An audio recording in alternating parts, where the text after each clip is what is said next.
देखिए तो future indefinite tense आप पढ़ रहे हैं। फ्यूचर इंडेफिनिट टेंस की पहचान सबसे पहले कैसे पहचानेंगे, तो देख लीजिए जिन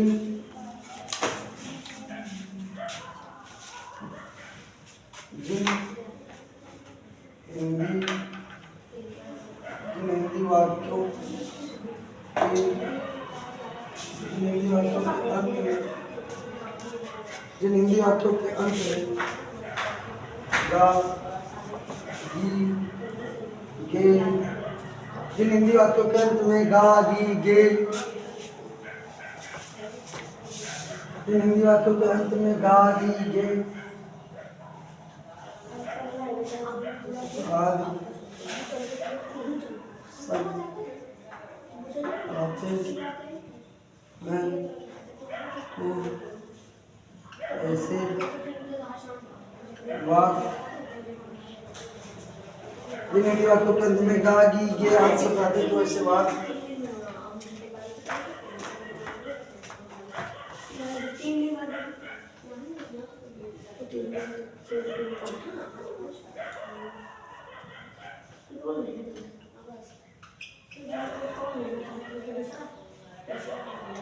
जिन हिंदी वाक्यों के अंत में गा गी गे आदि शब्द आते तो ऐसे वाक्य फ्यूचर इंडेफिनिट टेंस कहलाते हैं।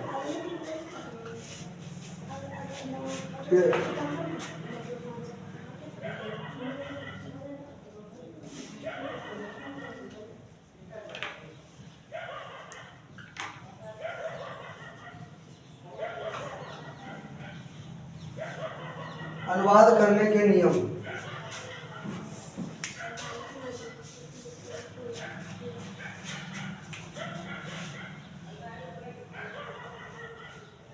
आई तथा बी के साथ आई तथा बी के साथ सेल का प्रयोग करते तथा शेष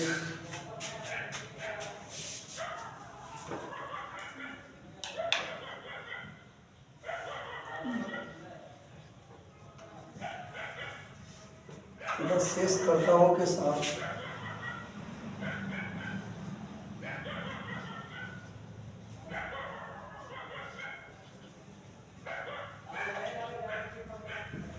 आई तथा बी के साथ सेल का प्रयोग करते हैं तथा शेषकर्ताओं के साथ बिल का प्रयोग करते हैं।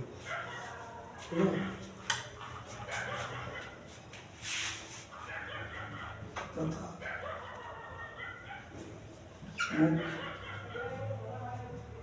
क्रिया की तथा मुख्य क्रिया की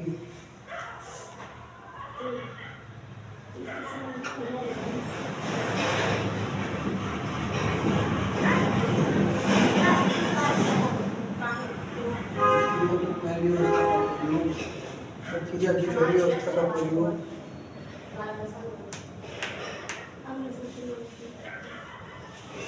देखिए आई तथा बी के साथ सेल का प्रयोग करते हैं तथा शेषकर्ताओं के साथ बिल का प्रयोग करते हैं। मुख्य क्रिया की पहली अवस्था का प्रयोग करते हैं। देखिए यहाँ पे जैसा बताया गया है कि सबसे पहले कैसे पहचानेंगे कि हमारा फ्यूचर इंडेफिनिट है। तो जिन हिंदी वाक्यों के अंत में गा गी गे आदि शब्द आते हैं तो ऐसे वाक्य फ्यूचर इंडेफिनिट टेंस कहलाते हैं। अनुवाद करने के लिए आई तथा बी के साथ सेल का प्रयोग करते हैं तथा शेषकर्ताओं के साथ बिल का प्रयोग करते हैं तथा मुख्य क्रिया की पहली अवस्था का प्रयोग करते हैं। फिर उसके बाद क्या होगा, नोट। एक इसमें विशेष बात रहती है, इस टेंस में नोट लिखेंगे। नोट कब लिखते हैं, जब कोई विशेष बात बतानी होती है। इसमें विशेष बात क्या है कि अगर वाक्य में धमकी, अगर वाक्य में धमकी, कसम, दृढ़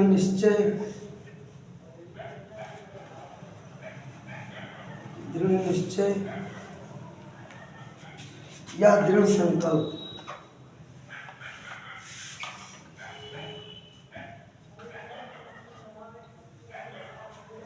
अगर वाक्य में धमकी है, जैसे किसी को धमकी दी गई कि मैं तुझे मारूंगा, कसम कसम, मैं कसम खाता हूं कि कल ये काम करूंगा, दृढ़ निश्चय, दृढ़ निश्चय मतलब मैं तुम्हें जरूर मारूंगा, और दृढ़ संकल्प, मैं इसको किए बिना नहीं मानूंगा। अगर ऐसे वाक्य संकल्प आदि भावनाएं प्रकट होती हैं, आदि भावनाएं प्रकट होती हैं, आदि भावनाएं प्रकट होती हैं, तो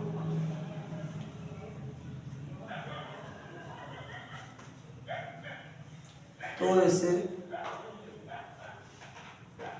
वाक्य में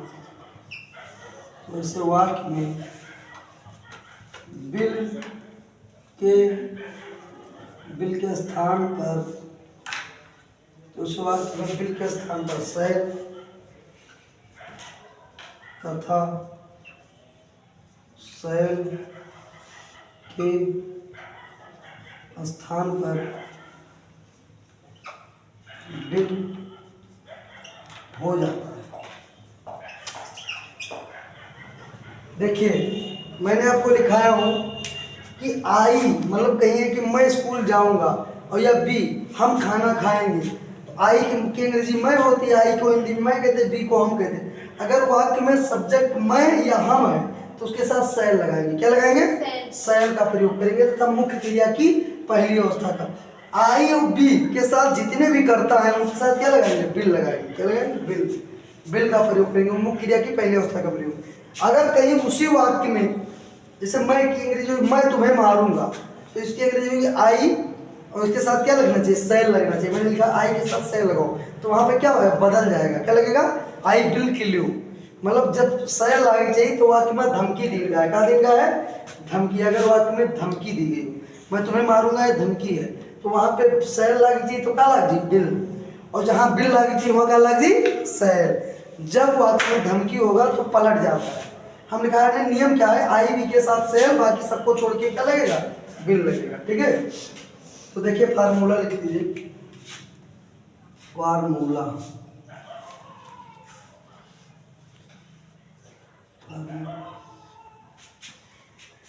सब्जेक्ट लिखेंगे, ठीक है, प्लस अगर आई बी नहीं होगा तो बिल लगाएंगे, और आई बी होगा तो क्या लगाएंगे? शैल।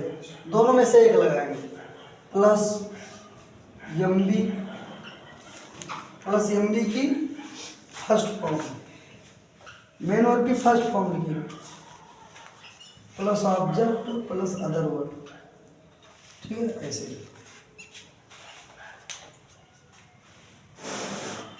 ठीक है, अब देखिए एग्जाम्पल, ये हो गया एग्जाम्पल, देख लीजिए।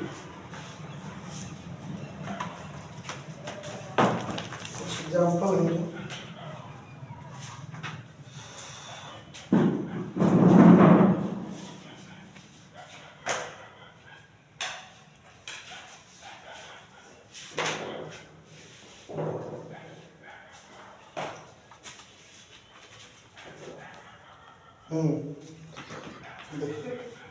मैं कल बाजार जाऊंगा।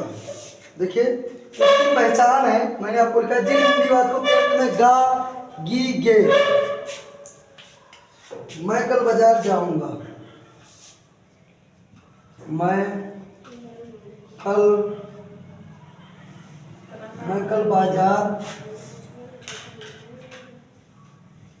कल बाजार जाऊंगा। ठीक है, मैं कल बाजार जाऊंगा, तो देखिए मैं की अंग्रेजी क्या होगी? आई होगी। और मैंने लिखा हूं कि आई के साथ शैल लगता है।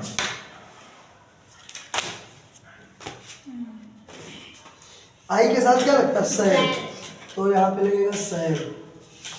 मैं की अंग्रेजी होती आई, और मैंने लिखा हूं आई तथा बी के साथ शैल लगाएंगे, तो आई शैल। अब जाना की अंग्रेजी क्या होती है? गो और टू, और बाजार की अंग्रेजी होती है मार्केट। मैं कल बाजार जाऊंगा, आई शैल गो टू मार्केट। ठीक है, ठीक है। दूसरा देखिए,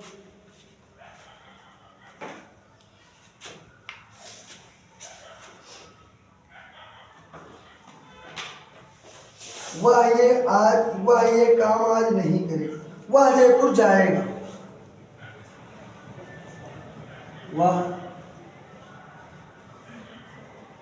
वह जयपुर जाएगा। वह जयपुर जाएगा। देखिए वह की अंग्रेजी क्या होगी? ही। क्या होगी? ही। और जाना की अंग्रेजी ही, और ही के साथ क्या लगेगा? Will. He will go to Jaipur. He will go to Jaipur, वह जाएगा। तीसरा देखिए,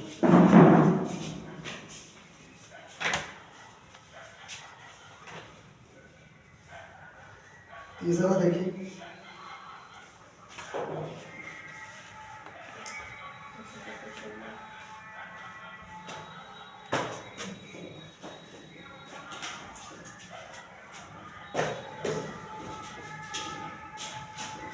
तुम कल स्कूल जाओगे। अगला देखिए,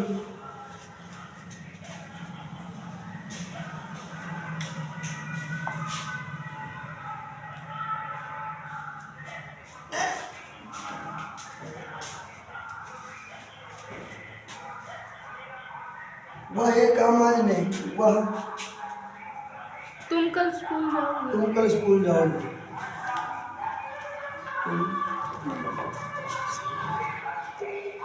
तुम कल स्कूल जाओगे। देखिए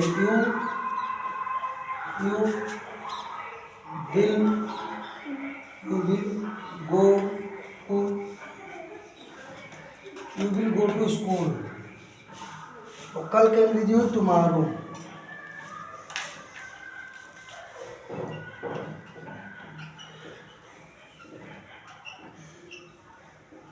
You will go to school tomorrow.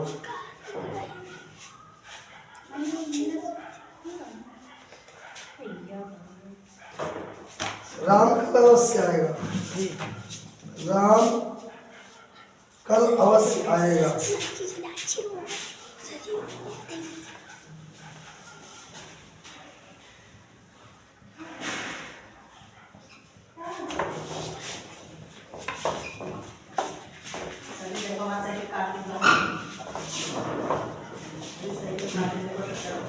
दोनों